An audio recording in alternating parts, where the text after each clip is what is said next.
You've thought about it 100 times. You've imagined it from every angle, visualized the outcome, predicted the consequences, refined the plan. And still, you don't act. Not out of laziness, not out of indifference, but because the more you think, the harder it becomes to move. If you're an INFJ, INTJ, INFP, or INTP, you might know this exact feeling. Not frozen by fear, but by complexity. Let's begin with Noah, the INFJ. He knows exactly what he wants to say. He's replayed the conversation in his head 10 times already. How to express his truth, how to be honest without causing hurt. But as soon as he opens his mouth, he hesitates. His introverted intuition has already mapped out how things could go wrong. His extroverted feeling senses the emotional tension in the air, like static pressing against his chest. One wrong word, and the connection could fracture. So he revises, softens, edits, until silence feels safer than rupture. To others, he might seem passive, but inside, it's a battlefield between vision and empathy.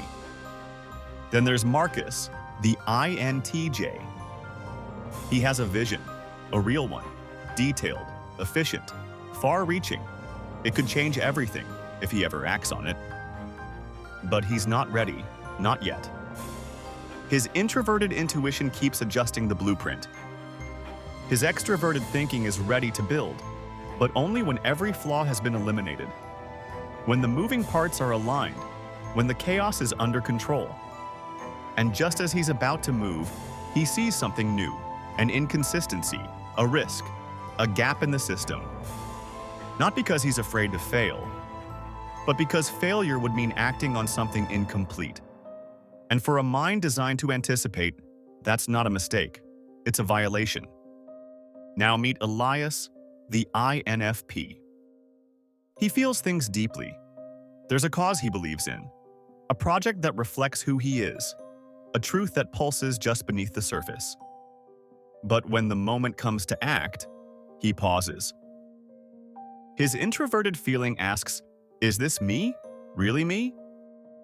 His extroverted thinking knows action is necessary, plans, goals, deadlines.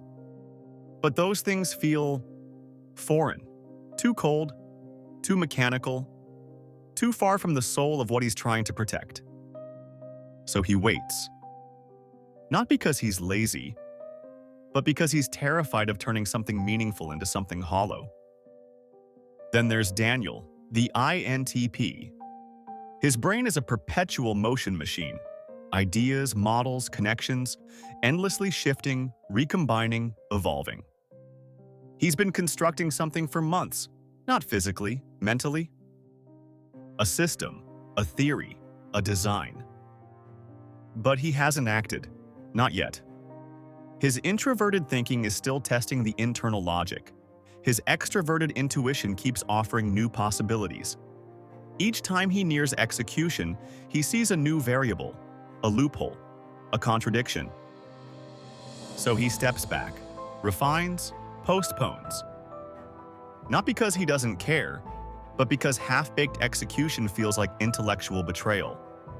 To him, waiting is integrity. All four types, INFJ, INTJ, INFP, INTP, share something fundamental, a dominant introverted judging function. For INFJs and INFPs, it's about values, inner truths that resist external compromise. For INTJs and INTPs, it's about systems, mental frameworks that must make sense before they're acted on.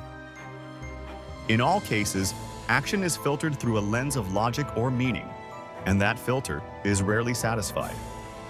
Because for minds like these, nothing is ever final. Nothing ever feels done. There's always one more angle to consider, one more variable to account for, one more truth to preserve. Noah, the INFJ, grows when he embraces discomfort. His FE doesn't have to smooth every edge. When NI grants him clarity, taking action, even flawed action, becomes an offering, not a threat. Marcus, the INTJ, shifts when he understands that perfection is the enemy of momentum. That TE becomes powerful when he allows SE to intervene, when he lets the external world disrupt the model and still moves forward. Elias, the INFP, begins to act when he sees that TE isn't the enemy of depth, but the amplifier of it. When structure serves FI, not replaces it, he finds motion with meaning.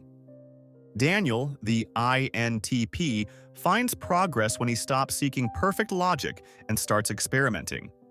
When TI loosens its grip and lets the theory live, FE reminds him that ideas, once shared, don't need to be perfect to be valuable. Overthinking doesn't mean something's wrong with you. It means you care. It means you want your actions to be real, grounded, honest, whole. But thinking without action becomes a trap.